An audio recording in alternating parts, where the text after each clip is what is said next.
Welcome to the Maggot History Project. This is our first Zoom remote call. We're joined tonight by one of the great all-time Maggots, an original, Jamie Hoffman. Where are you talking to us tonight from, Jamie? San Diego. San Diego, great. And this is one of those things where I remember first meeting you probably in the early '90s, and you were still playing some when I first came to the Maggots, and you were still playing some old boys, some flies for the Maggots. But I remember we bonded initially over the idea that we had both attended UC Berkeley for a bit of time, and it brings up the question to me is how did you end up coming to Missoula after having grown up in the Bay Area? Well, I was born and raised in San Francisco. We moved to the suburbs when I was little, but basically, I'm a San Francisco boy. Went to City College of San Francisco for a year. I played soccer there as I did in high school. And then I transferred over to Berkeley, and I graduated from Berkeley. And I left in 1970 and moved to New York City. Lived there for a year. Came back to the Bay Area. An old girlfriend of mine had moved to Montana with a couple of friends, and I chased her up to Montana. In the meantime, she found another boyfriend, and she eventually went back to San Francisco. But I looked around Missoula, and I thought, I like this place. I think I'm going to stick around, and I did for 47 years. So it worked. It worked. It worked for a long time. I love Montana. I had a great time. And the reason I'm here in San Diego is primarily because my son and daughter both lived here because they moved down here at one point as adults because their mother was living here. And so we decided it was time to get the hell out of Montana. Maureen and I were tired of winter. We weren't doing anything. We weren't skiing or doing anything with it anymore and wanted to be close to the kids. So we actually bought a condo in Rosarito, which is 24 miles south of the border from San Diego. But we're crossing the border so much, and we eventually bought a place here in San Diego. And this is just as well uh, because medical conditions, particularly my own, require us. I get a lot of attention here, so I get all my medical care here in San Diego, which is a big health center. So yeah, ended up in San Diego, and I like it here. It's ultra urban. I mean, we live a block from the bay. Right in front of us is a park. I mean, 25, 30, 35-story condo buildings all around. It's intensely urban, but I really like it. I really enjoy it. Lots to do, lots to see, close to the kids. My daughter has two little girls, close to the grandkids. So life's good. Perfect. Now, how did you find the Maggots after coming to Missoula? I'm guessing that the Maggots didn't exist yet when you got there, but you found rugby. How'd you do that? Well, in in 1974, I lived for a year in Hamilton. I was working for an architect down there, and I was reading in the paper about how these guys were flying hang gliders, and I thought I want to do that. So I started hanging around in Missoula with these guys who were flying hang gliders, which included John Luck and Piggy. Ah, And we're standing up on top of Mount Sentinel with our hang gliders one day, and John Luck points down at the university in the field there behind the field house. Said, "Look, there's people playing rugby," because he played rugby in the East Coast. Uh, so Piggy and John said, you got to come out and play rugby.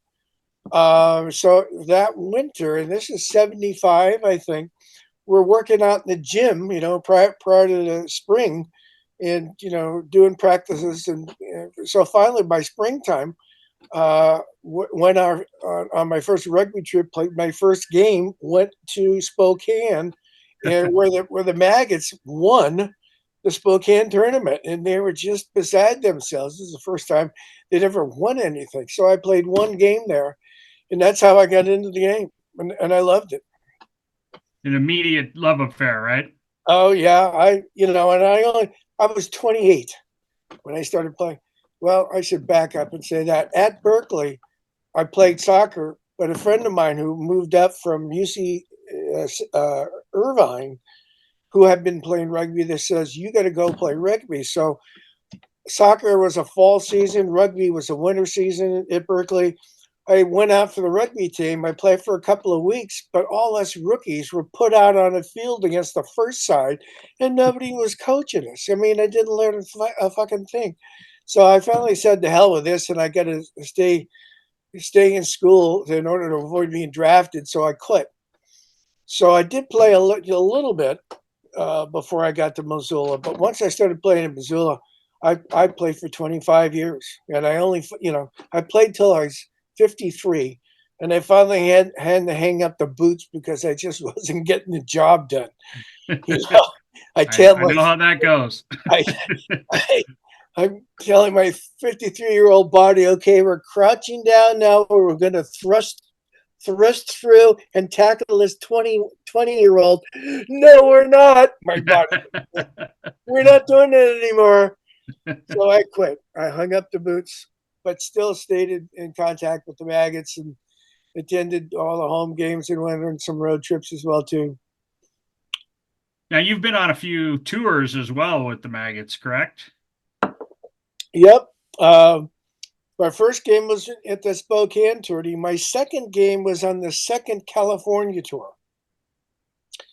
And the first game was in Portland, and I watched for half an hour. When I got into the game, I was so pumped up. The first thing I did was get a massive concussion. I'm going to drive my head through everybody. Not. But stayed on that tour. Played one more game, actually, with a bloodshot red eye. Yep.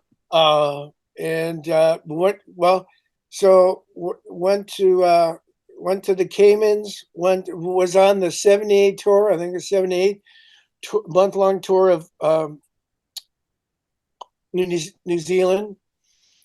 Played in Wales and in England. And was that 83? Those are the playing tours I was on. Yeah. We did some World Cup tours too, like in France and whatever that was. Yep. Hey, when you first started playing with the Maggots, what made them different that you obviously, had a more than 25-year love affair with being involved with the club. What was different about the Maggots than just most of the other rugby clubs that you had been exposed to by that point? I don't know that we ever lost a party. and uh, and I love that part of it. I mean, but what really held us together and bound us to each other was the game itself. But we love to have fun, and we love to get crazy, stupid, and love to party, and I really appreciated that. And the Maggots were unique even at that time. I think it's something that's carried through from the very beginning to now. It seems like what was it like being part of those early years when you were setting the standards for Maggot rugby? Well, it was pretty exhausting. I mean, here I am. I'm in my 30s, 30s and 40s, playing hardcore rugby. I mean, we're playing up. We're playing good teams. We're serious about the game. We're serious about winning. And man, go to a tournament and play 4 games in a weekend. I mean, it was brutal.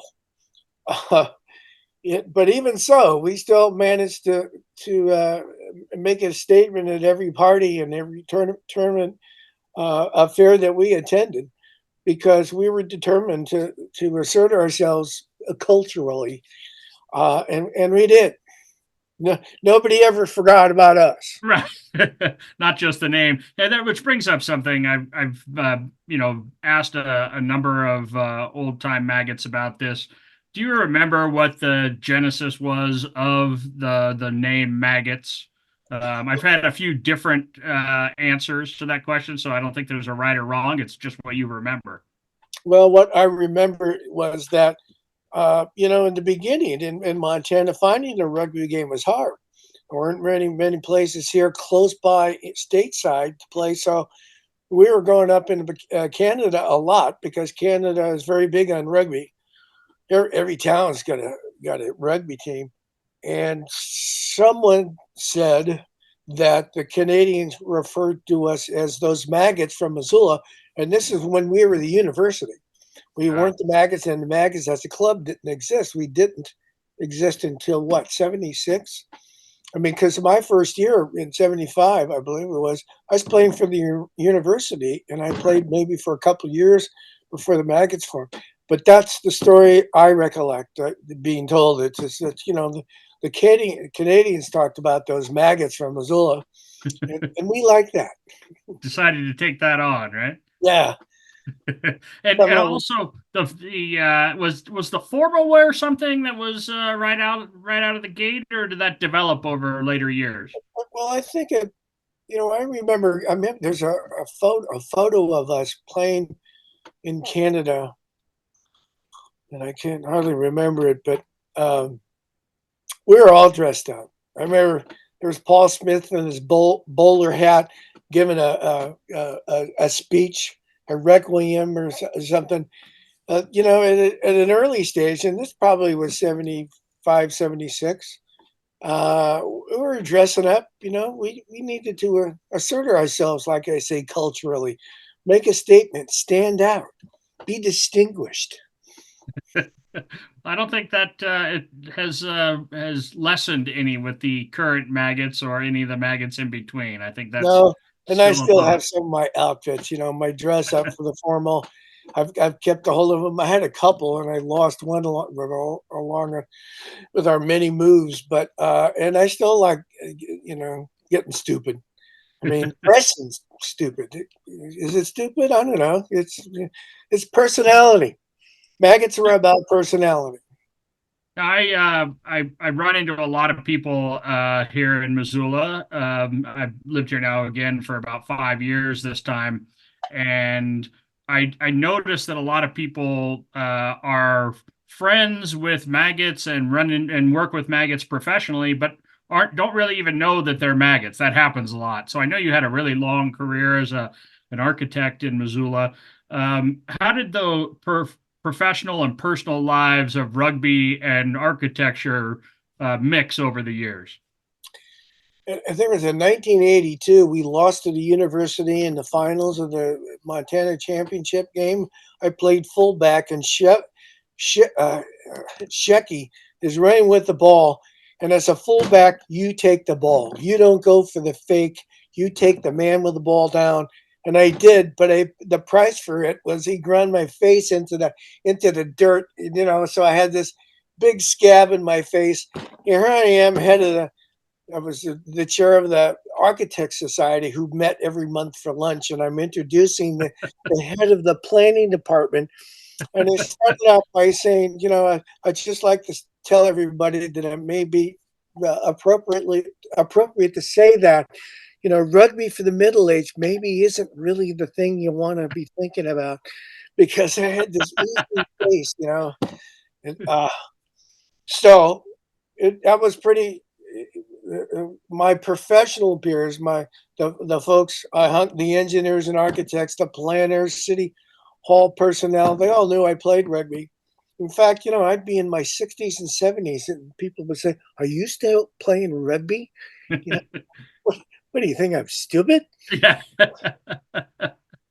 Now, when you were still playing, the maggots were developing Maggot Fest and were expanding and eventually ending up with getting a clubhouse. What were those early Maggot Fest like memories that come back to you? I was beer monitor for life for a long time, because it used to be that our sponsor Earl's Distributing, they dump off a bunch of kegs and big buckets for ice and pumps, and we had to set it all up ourselves. We had to go buy the ice and set up all the kegs and make sure they're all running, and then monitor them through the course of the weekend, and especially at the party where you don't want to run out of beer.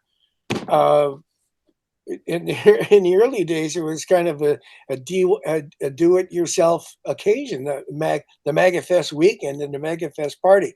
Eventually, things got organized where they came up with beer wagons, and we didn't have to futz with all that stuff. But in the beginning, it was a do-it-yourself effort.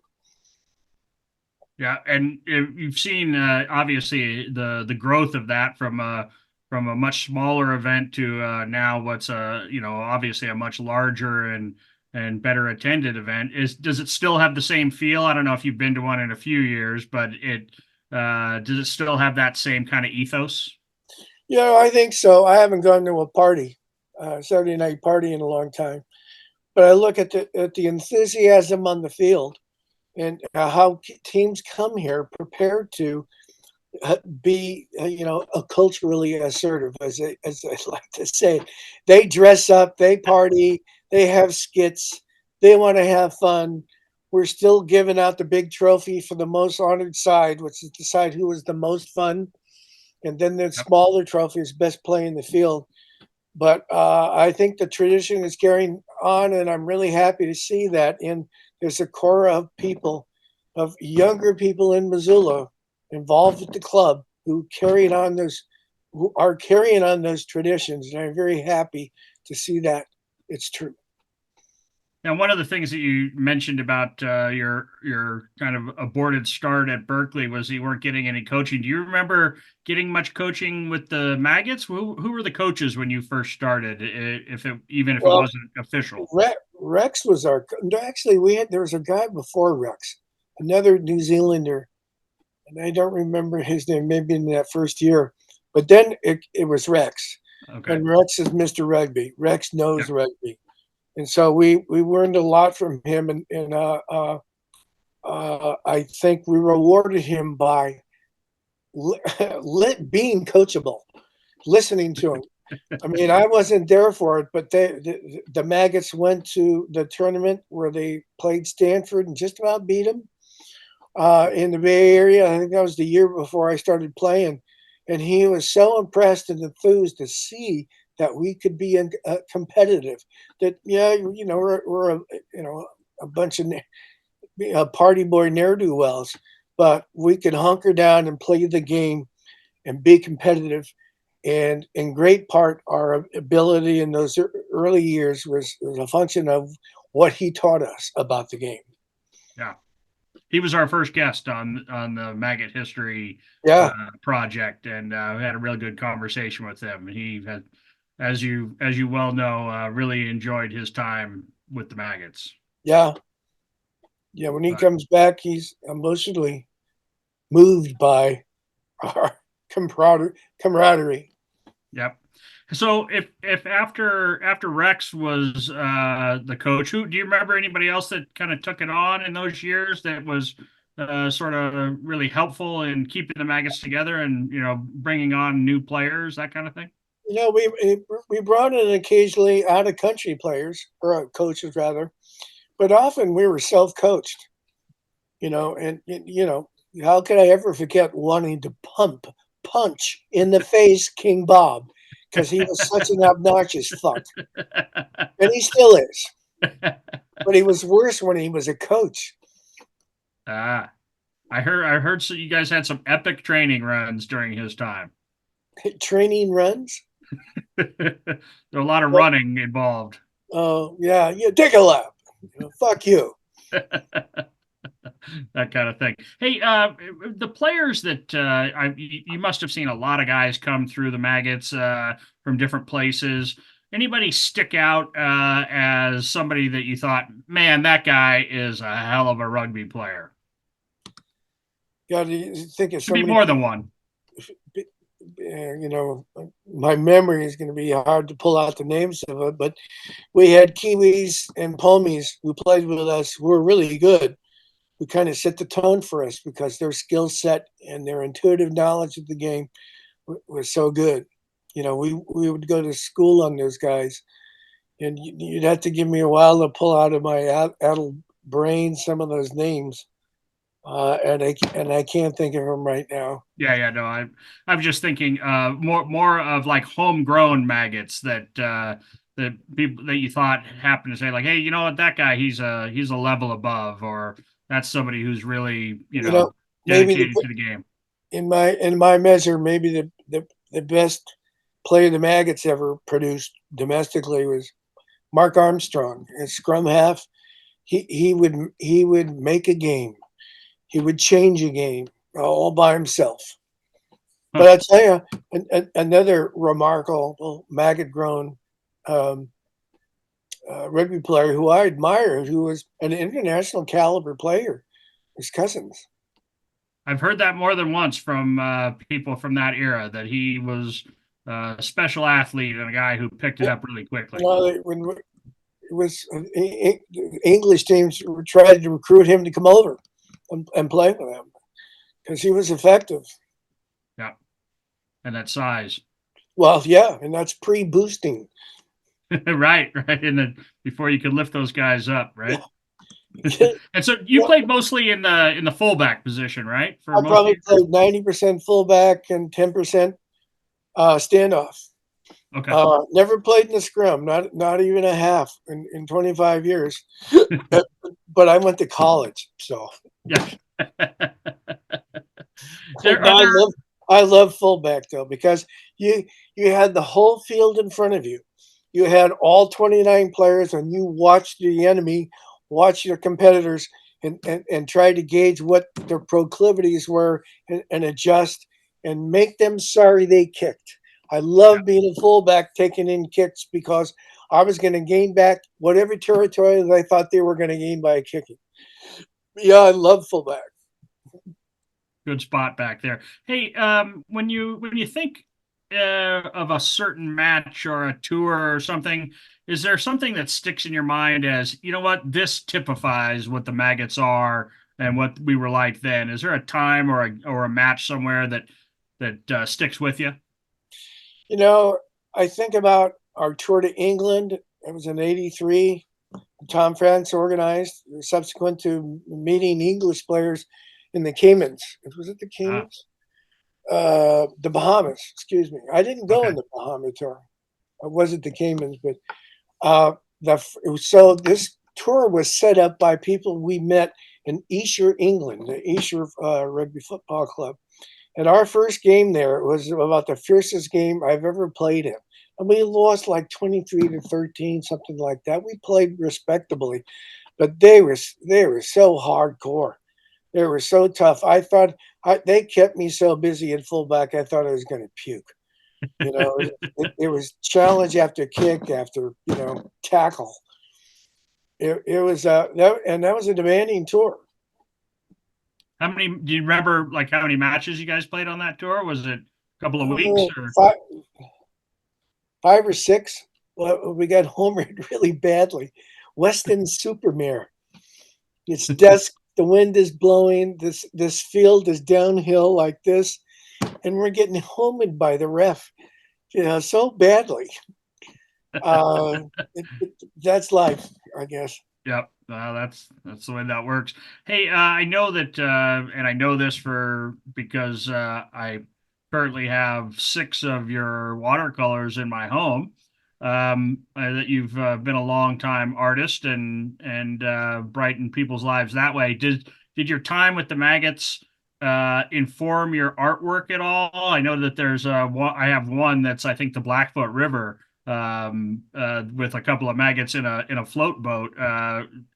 Is anything else that kind of the intersection of those two worlds for you? No, I did some sketching. I remember I did the sketching on the way to Calgary when we flew to New Zealand, where I'm in the back of the bus and I'm sketching all the people Ah, in okay. front of me. And so I tried to occasionally portray rugby in my artwork. Yeah.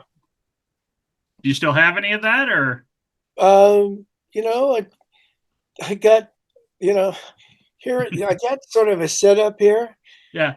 The elder I've gotten, I've just run out of energy, and I haven't done much art in the last few years Yeah. of any kind, let alone rugby art.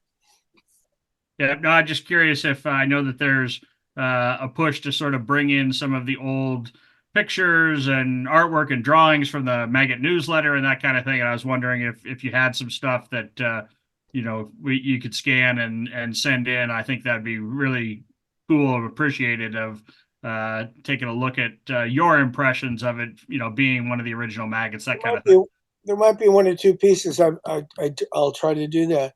You know who was really good was Bruce Mickelson. Okay. His Maggot News uh, uh, cartoon caricatures of players. He was Okay. fabulous. He was so inventive and could so accurately portray whoever it was he was lampooning. Yeah. And he did the covers for some of the programs and stuff too, Yeah, right? I think I've, yeah, I've seen some yeah. of that. Bruce was terrific. Yeah. So when you were playing with the Maggots in those early times, was there the same kind of camaraderie that you felt when you finished rugby 20 years later, 25 years later? Did it still feel like the Maggots of old when you were done being a player? I think there was something special about those early years. That we were creating something whole cloth for ourselves with no precedent. We hardly ever met anybody like us. It was rare. I think there's a team that came down from Kamloops one year, and their club threw the team on a bus and didn't tell them where they were going, and they didn't know until they got here. And those guys were so much fun. I remember thinking at the time that these are the only guys who were really competitive with us in terms of their utter stupidity and seeking out the the edge of sobriety and good times. But we really, in the beginning, we really, uh, it's hard to match what we did in the beginning because it was so fresh and new. But I still, like I said, I'm so happy to see that there's young blood in the club carrying on the tradition as best they can. And it's got to be a great feeling to see something that you were part of 50 years ago still now existing and moving forward. Do you get I, some I special pride out of that? I am proud to be a founding Maggot, Yeah. and I am so happy to see. After all those years, I'm amazed that we actually were able to do what we set out to do for so many years, which is get a clubhouse. Yeah. It's amazing that we were able to do that because Missoula is such an expensive place to acquire property from. But it's amazing that we were able to do that. But it was hard work, for 20, 25 years to collect the funds to be able to achieve what we've done. And it's something I think that's going to hold the club together in the future too, to have that uniqueness, something that most American clubs don't, but most Canadians do. Yeah. Well, we really saw the light when we toured New Zealand, and we went from town to town for weeks on end, being put up by these small towns. And their center of life in those towns was their rugby clubhouse and their rugby pitch. You got buried there, you got married there. It all happened there at the clubhouse. And we wanted to create that, and we have. Any of those New Zealand memories stick in your head from that tour? I know I've heard a lot of different stories about that tour from some of our I, interviewees, and I can't believe how obnoxious we were. I mean, who was it? Jimmy Beck pooping down a chimney. It one stop. I think it was in Dunedin, but we just went from town to town and raged. And nobody got arrested. yeah, well done. So, Jamie, I know that your rugby playing started a little bit late, but were there a number of guys that played as long as you did for the Well, Maggots?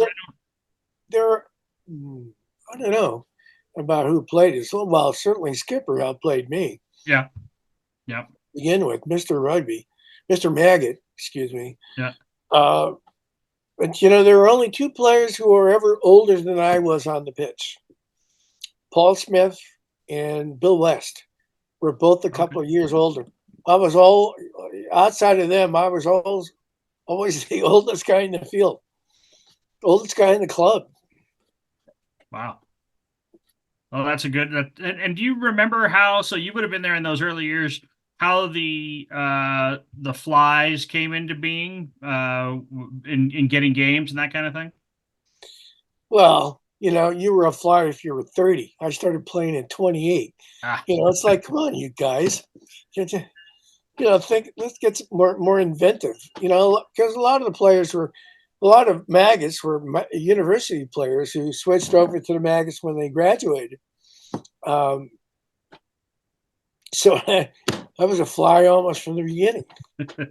I always thought it was 35 when they. But I guess what I'm saying is when did the flies first start sort of actually playing their own, not their own schedule, but playing in tournaments and that kind of thing. I don't really recollect a clear distinction in time. Okay.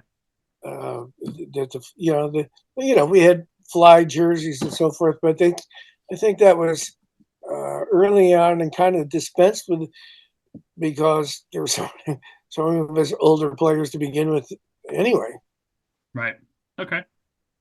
I'm just wondering about that. The idea that that the maggots are still a going concern is a tough thing in this environment where rugby clubs are folding all across the country.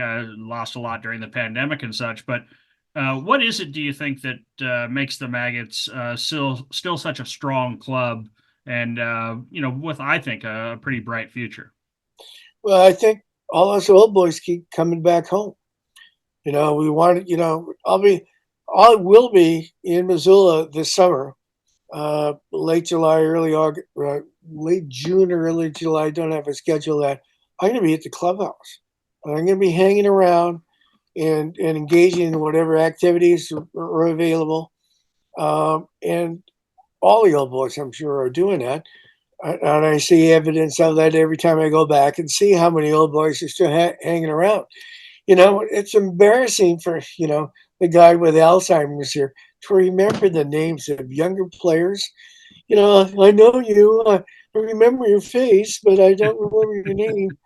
It's kind of, it's hard to deal with that embarrassment, but to see all those boys hanging around the clubhouse, I think gives me confidence that the Maggot tradition will carry on into the future. And were you mentioned so far a few of the nicknames, but is, is it still, was it early in those days, you could go years with only knowing a guy's nickname and not knowing what his actual name was? Yeah, I mean, I think you know, I think back to the beginning years, there was Wagon Burner, who was an Indian, and there's there was Main Street. His name was Higgins. Uh, there, uh, Turkey, and I had to think a while about Sweetie. Yeah. I was LaDouche. In the early years, I've been traveling in Europe a fair amount, and a beret is actually a great hat because it's wool. You stuff it in a pocket, even if it's wet, it keeps you warm. And I wear berets on road trips, and everybody started calling me Pierre LaDouche, and which got shortened to LaDouche eventually, and they just dropped off the Pierre. Yep. Uh, and give me a while. Yeah. That'd be fun to think about those old time names and those nicknames because a lot of times you didn't know what his real name was, Yeah. or When do you, you couldn't remember. yeah, yeah, no, or you never knew. Do you, was there a time when you felt you were at the best rugby player that you could be? Because you got a little bit of a late start, like a lot of guys do, I think, in America, and especially at that time. But was there a time when you felt like your knowledge of the game and your physical skills were still there? Was there a time period that you felt you were at the top of your game? You know, when we went to England, I'm a lazy fuck. I don't want to work out, but I worked out. I trained. I ran hard. in preparation for that because I knew it was going to be tough. And that was 83, I think.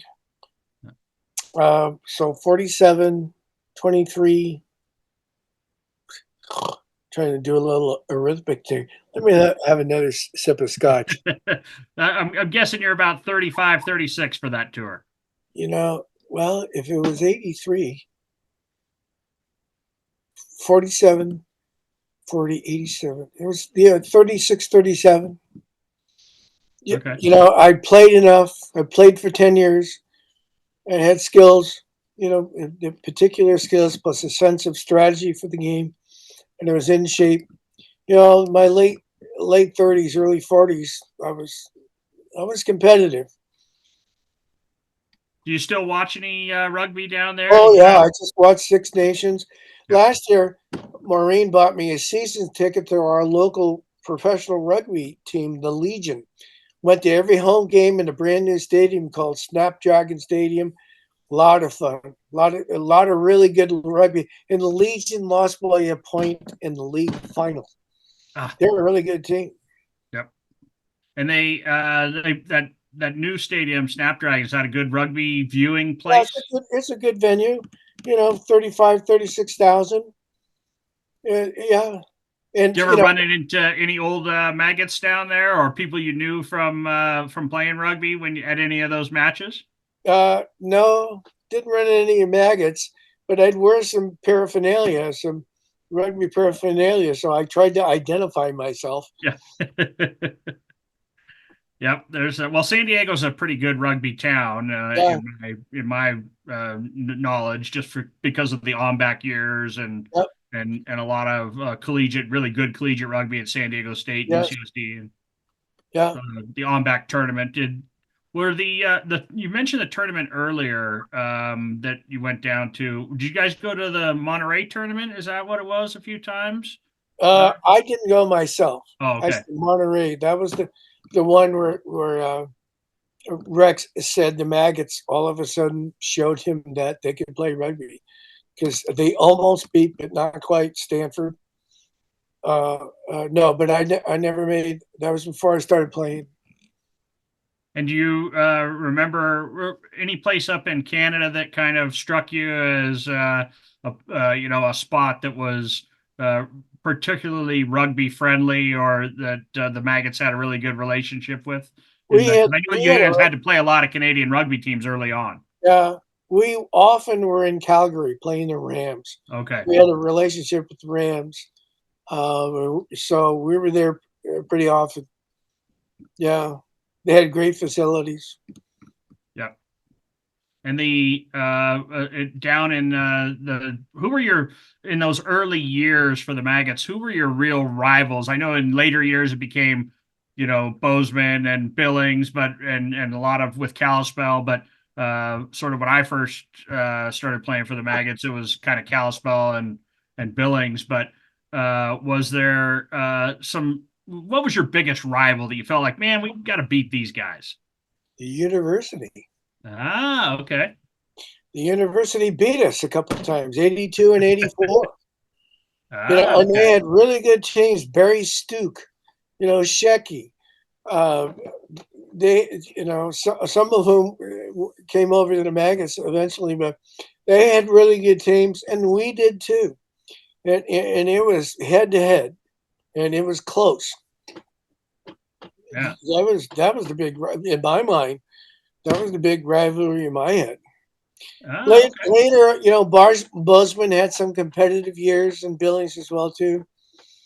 But in the early years, it was the university. Interesting.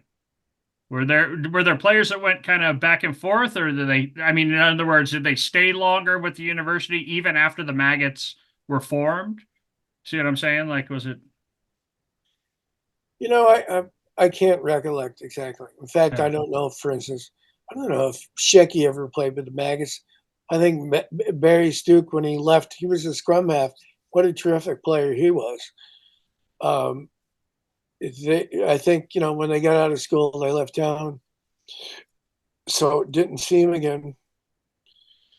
And I can't think of the names of other players. Yeah. right now. Yeah, no, and when we were talking earlier about players that you really remembered from that you played with for the Maggots that were pretty special. How about in some of the later years while you were still in Missoula and watching the Maggots after you had stopped playing? Anybody strike you as like, hey, that guy really knows what he's doing, or that guy's a special talent? Well, Martin Yosefi, Yep. you could see he played for the university, and I think he played a little bit for the Maggots. I'm not sure, but you could just see his presence on the field. He was just a step above. Right. And then the two firemen, uh, Blake and Brent. yes, they were tremendous athletes. Well, and who's it? Brett Blake. and Blake. Blake Myers. Blake, pass the ball, Blake. Blake, please pass the ball. He was such a strong runner. He'd run through five or six people and say, "Okay, let's pass the ball." Yeah, no, those guys were both. I think Blake, especially in terms of his knowledge of the game, I think he was one of those guys that really saw the field at playing fly half. It worked for him, I think. Yeah. Yeah. So are there things about the maggots that you remember just kind of independent, maybe just a story or two of some people that you met because of the maggots, or things that happened in your life because of you were a maggot or had been to a certain place? Anything that kind of jumps out to you like Well, that? I hung around with those old boys. I'd go kayaking with Wes Hubbard and John Stevenson and Bob Haler. They damn near half drowned me and say, "Hey, was that a good afternoon for you?" Uh, and they also took me skiing too, and skiing up into the Bitterroots. Uh, yeah, and they take me hunting. Paul Smith. Fly fishing and rafting. I mean, my maggot buddies drag me all over the fucking Western Montana landscape. I was a city boy.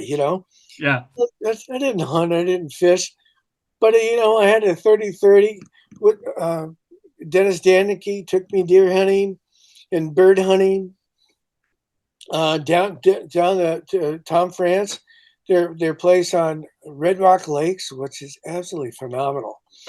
Red Rock Lakes, right in Divide, 7,000 square feet, not a light for miles.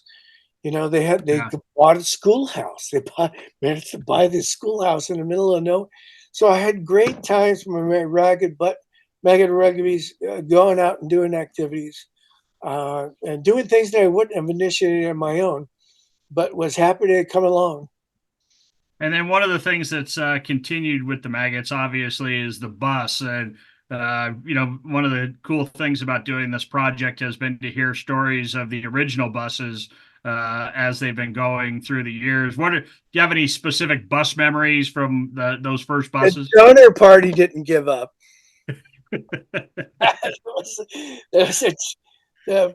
It was an old boys tourney in San Francisco, and we're down in the middle of Idaho, in the middle of nowhere, and the bus blows up, and we managed to get ourselves to the next town and rent a van, and the donor party didn't give up. That was a fun trip. I think I had my worst injury ever on that trip. It's old boys tourney, and the old boys are out to prove themselves. I'm Right. 37, by God, and I can kill somebody. I get on the last play. We're playing a team that has some ex Eagles, and somebody last play of the game, I'm passing off, and somebody just nails me with the shoulder and my ribs in the back, and I couldn't breathe. I couldn't laugh.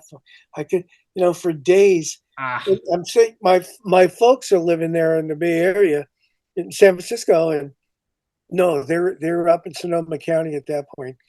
And my mother said, "Do you think it's time you maybe stop playing rugby?"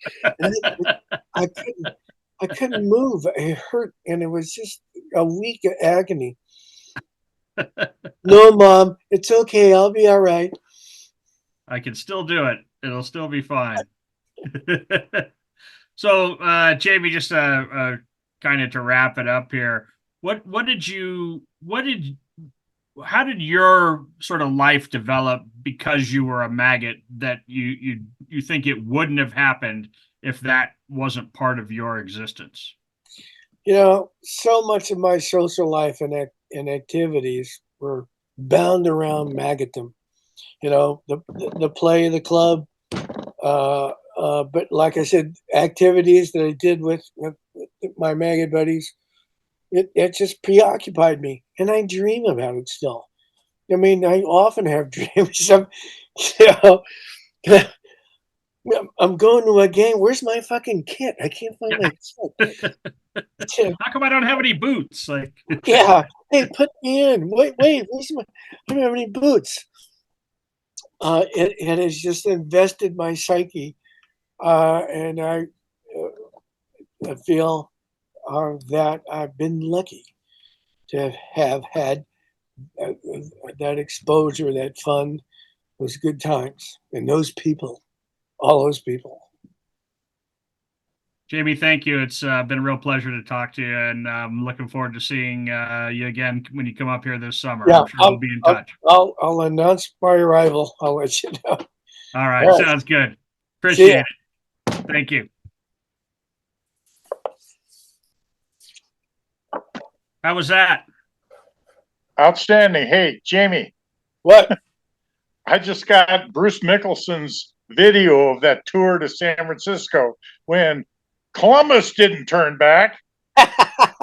Lewis and Clark didn't turn back. I was inspiring us all. And you said, yeah, the Apollo astronauts didn't turn back. That ship had blown up in space. No, the Donner Party didn't turn back. Anyway, remember that it was like a 6mm film they did, which we haven't seen for 40 years. Anyway, just received it this week, and we'll review and post it. Sounds great. That was a great tour. Hey, I remember 2 tours down there. One, you took us to Joe's with your dad, and the other one, you took us to the Basque something or another and had oxtail soup. Remember that? Yeah, that was North Beach. Yeah, the Basque Hotel. North Beach. Yep. Those are good times. I'll never forget. Hey guys, thanks. Great job. This is wonderful. I might have recorded that last part just for fun in case you said anything stupid enough, Well, I can't say anything stupid enough. I'm a fucking maggot, right? He's retired. He's got nothing to lose at this point. Yeah, you got to leave something behind, Yeah. Like a turd in a chimney. No, that Jimmy Beck story came up before. Yeah. I think Rex said it more eloquently. He's like defecated or something. He's used the word defecate, I think, or something elaborate. Like, I don't know another word for poop, but no, I think that's classic Rex. Yeah. All right, guys. Thank you very much. I appreciate it. Yeah. Thanks, Jamie. Awesome. Jamie, best to you. Best to everybody. Thanks, guys. Yep. See ya. Thanks See you for doing soon. this. All right. Bye.